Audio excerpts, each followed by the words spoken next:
Hey guys, welcome to Freedom Talks with Kate. I'm Kate, of course, and I'm a licensed social worker coaching you through life transitions and helping you to feel more confident moving through those transitions so you don't lose who you are.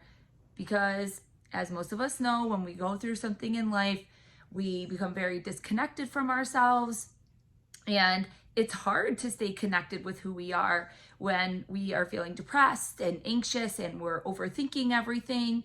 And what I have found is there are ways to navigate those transitions in our life and those difficult times in our life so we don't become completely disconnected. Today, I actually want to talk about decision making and why we accumulate decision debt, and I will talk about what that is in a little bit. And don't mind, I have Nora with me today, so there's a little background noise, but that's okay. You know what? We're all out here trying to do our best, and today that's my best. It's multitasking motherhood with running a business. Yes, Nora, I agree. So today I want to talk about why is it so hard to make decisions, right? And what we don't realize is we're constantly making decisions. We're making a decision to make our bed or not make our bed, to brush our teeth, to not brush our teeth, what snacks we want to get at the store, what we're going to have for dinner. Are we going out? Are we cooking? So we're constantly always making these decisions, right? And what happens is we will find ourselves in situations where we have to make a big decision. And all of a sudden we realize like we can't, and we feel really stuck in making big decisions. And then that starts trickling down and impacting smaller decisions in our life, such as what to have for dinner, right? Or to go out for dinner, or what to get at the grocery store. So it can impact little things in our life too. And this can become really overwhelming and cause a lot of anxiety and lead to overthinking things and overthinking every single decision. And a fear starts accumulating around making decisions.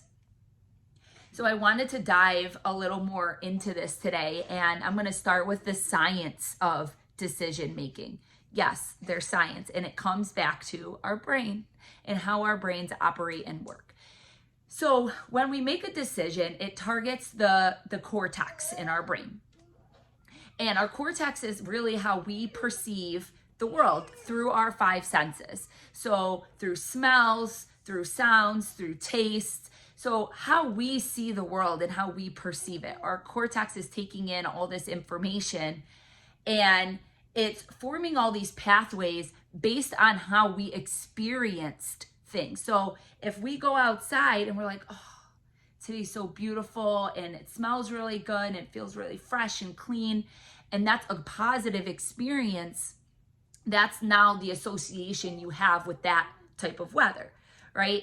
And same, if you go outside and it's raining and you're like, oh, I love this smell, I love the way the rain sounds, now you have that positive experience. But if you go out and you're like, oh, this sucks, it's raining, I hate it, I hate how I feel, it hurts my body, my bones ache, right? That's a negative experience. So that is how you're going to, that's how you will associate feelings with rain, right? So this is just an example of how we're always perceiving and having information as input. So then what happens is we have our right side and our left side of the brain. I said right, but this is my right. So we have our right and our left side of the brain. And our right side is the emotional intelligence side. So when you feel things, that's your right side kicking in. Your left side is the rational side of your brain. It's how we make sense of things. It literally puts things in order and it interprets things in a concrete way. So we need both, right? And in DBT, dialectical behavioral therapy, they talk about these two concepts. So, and they draw I will put it up on the screen here, a Venn diagram. So you have your emotional, or the right side of the brain, the emotional side of the brain, and then you have the left side of the brain, the rational side of the brain. And in the middle is called the wise mind. And that's where we want to be when it comes to making decisions.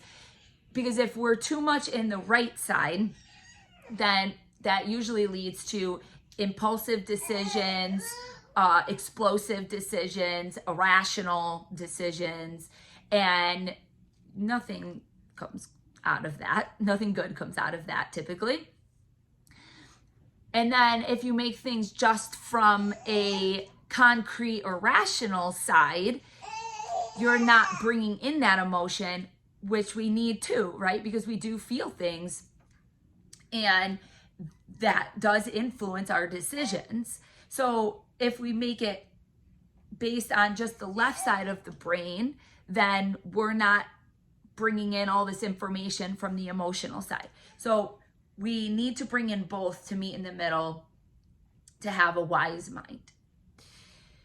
So when these pathways start forming in the cortex, we also have the subcortical parts of the brain. And those are based on our experiences as well. So the subcortical is how, again, like I said earlier, is how we perceive it. So was that experience rewarding, not rewarding, pleasurable, not pleasurable, anxiety provoking? Was it overwhelming? Was it exciting? So all of that information is being processed and forming pathways. So then when we come back to decision making, if you've made decisions in your life and you had a negative outcome. So I'll give you an example. Before I came into my coaching and counseling business, I did all kinds of things out of emotional decisions. I was unhappy with being a stay-at-home mom all the time. It just wasn't what I thought it was going to be. And so I was searching for different ways to bring in an income for my family, but also find some purpose in my own life. So I started doing all these like little businesses. I made baby headbands and like little bandanas and bibs, and I did a couple different things. So I felt like at the end of it, I was a failure because I started them, I got really into it, and it didn't really go as planned or the way I wanted it to, and I didn't have the result. It wasn't an instant gratification. I didn't really stick to it long enough either.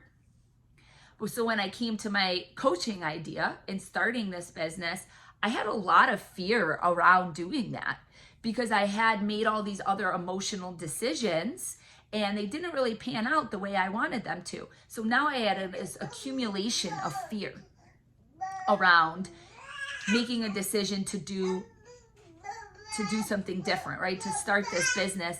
And the fear was failing. The fear was not following through again. Just another one of those things I'm going to start and not finish. So I had this fear, and that I had to really work through. And I actually took quite a few months to think about it before I actually decided to do it, which was different than the times before. But it was really frustrating at the time. And what I found in my life after that was I started having a really difficult time making decisions in general, all kinds of decisions. And, should I join a gym? Should I not join a gym? Should I do this? Should I not do that? Again, what to have for dinner and, go out or cook. Like everything I found was really hard and it was frustrating, right? I felt super frustrated by it. Nora knows. So what happens is we get into the situation where now we're decision fatigued. Or another term I've talked about before is decision debt. When you think about like a credit card, right? You swipe it, and you accumulate all these charges, and it can take a while to pay it off. It's the same thing with making decisions. It's going to take a while to build back that trust with yourself that you can make decisions, and decisions don't have to fatigue you either. But it takes a little bit of time to pay off that debt. So like I said, what happens is we become decision fatigued. So how you can decrease decision fatigue is get out your piece of paper, draw the line down the center, and make your pros and cons sheet. Whatever decision this is, big, small, you can weigh out the cost and the benefit. That's another way of doing it if you don't like the pros and cons. So what's the benefit of making this decision? How is it going to help you? And what is the cost? How is it going to hinder you? Or what's the downfall to it? And you have to also look at that and think which items on that list weigh heavier. So you may have 10 pros, 2 cons, but those cons are a lot heavier than the 10 pros. So you also have to look at the weight of each item that you're putting on your list. So once you have your list, you have to assess the risk, right? What is the risk of making this decision? And is it worth risking at this time? You have to factor in, where are you at in your life right now? So are you at a point where you can make that risk, or take that risk, sorry, not make it, take that risk? And is it scary? Yes. Are you filled with fear? Yes. But does it feel worth it? Maybe it does, but maybe it doesn't right now. That doesn't mean that it won't at some point. You have to think about the other factors going on in your life right now. Are you homeschooling and taking on new responsibilities? Are you getting a promotion at work and having more responsibilities? Do you have family stuff going on and family conflict? Do you have stuff going on in your own relationship or your marriage? So you have to weigh in the life factors as well when you're making decisions, because they really do influence our decisions. So assess the risk and the factors going on in your life right now. So once you have done all that, then it's time to come up with a plan. How do you want to lay out this plan? How do you want this to look? So then what are the steps to make this decision happen?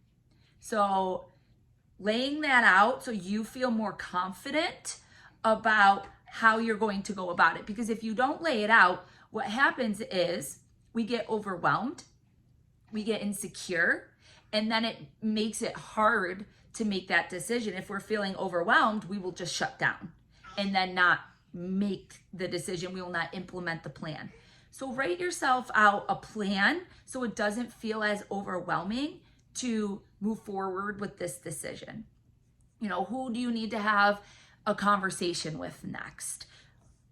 Do you need to write a letter? Do you need to submit a letter of resignation? Do you need to write out your thoughts before you have that conversation with someone? Whatever that is, what do you want that plan to look like? Okay, so you're ready for execution. This is the next step. You're gonna move from maybe to I will, or maybe to I won't. Right now is not the right time. So you're moving from this contemplative, maybe I'm not sure about making this decision, to this is what I'm doing. And guys, there's no time frame. Well, maybe some decisions there are, but we're the ones in most situations putting pressure on ourselves to make these decisions. So if you can take a step back and say, you know what, there is no time frame on this. I get to make this decision when I feel ready. And just because you're not sure at this current moment doesn't mean you're not going to be sure about this in a week or a month from now or 6 months from now. Whenever you're feeling ready to do that is the right time. It doesn't mean that you're a failure at making decisions or you can't make a decision. It just means right now is not the time for you to make that decision. The last thing is that I always say, by not making a decision, you are still making one to stay where you are, right? So if you're not making a decision to leave your job, you are making one to stay at your job. So we are still making decisions even when we feel like we're not. So keep that in mind. It's very important. And coming back to the science part of this, so based on how you plan and execute this and move through this entire process, that will form new pathways in your brain that will create a different experience for you. That will either be helpful, positive, and motivating, or it will hinder you and create more fear and uncertainty around making decisions. So it's really how you perceive yourself around making these decisions, and then also the action plan around how you did so, that will form new pathways. There's this game that we used to play. Someone got it for my son when he was like 2, and it was a perfect little board game, and we would do it before bedtime, and it was called Make a Choice game. I think it's at Target if you want to get it for your kids. So what it was, it had like 5 different choices. It was, roll the dice, you move the bunny, and you either land on the yellow toothbrush or the green toothbrush, and you have to pick. Polka dot pajamas or striped pajamas. And so the kid has to pick, as they move down the board, what items they want to do. They get to pick though, right?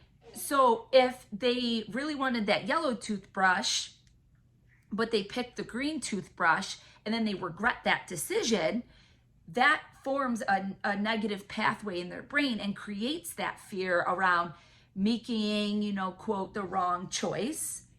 And I actually see this in my son, like when we go to the store and we do let him pick something out, he takes forever to pick something out.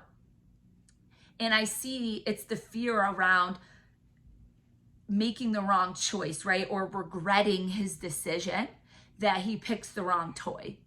And, he has this opportunity to do it, and we do give him the time and the space to pick out what he wants, but he has this fear around picking the wrong one, because there have been times where he regrets and impulsively picked something and regretted that choice, wishing that he would have picked the other thing. So his experience has shown him fear, right, around making the wrong decision. And so that's what happens to us as adults too. So it's formed those pathways, but we can create positive new experiences if we look at it and perceive it differently. And we look at it as there is no wrong decision. There's just decisions, right? That's it. There's decisions that, yes, have consequences. There's decisions that we are like, oh, I wish I would have made a different one. But you know what, guys? We can always go back and make new ones. We can always get out of a situation. Does it mean that it's going to be easy? No, but we still have choices. So that's all I have today on decision making. I hope that these 4, did I say 4 or 5? 4 decisions, I think I said 4. These 4 steps to help you feel more confident about making your decisions. I hope they are helpful to you. And if you want a little more guidance, this is how I work with clients that are struggling with this area. We will sit down and I will walk them through it. We will bust out the paper in session. We will write things down and I will literally walk you through it. And there's nothing wrong with that. Some of us just have a harder time self-disciplining ourselves to do it, and we do need someone to coach us and help us with that if we're feeling stuck. So there's no shame in that. It's totally fine.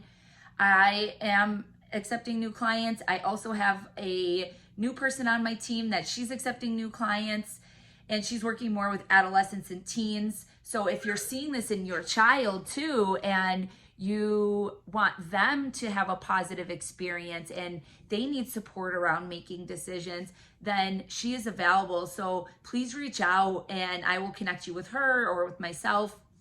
I really appreciate you guys taking the time to listen today, and I'll see you all soon.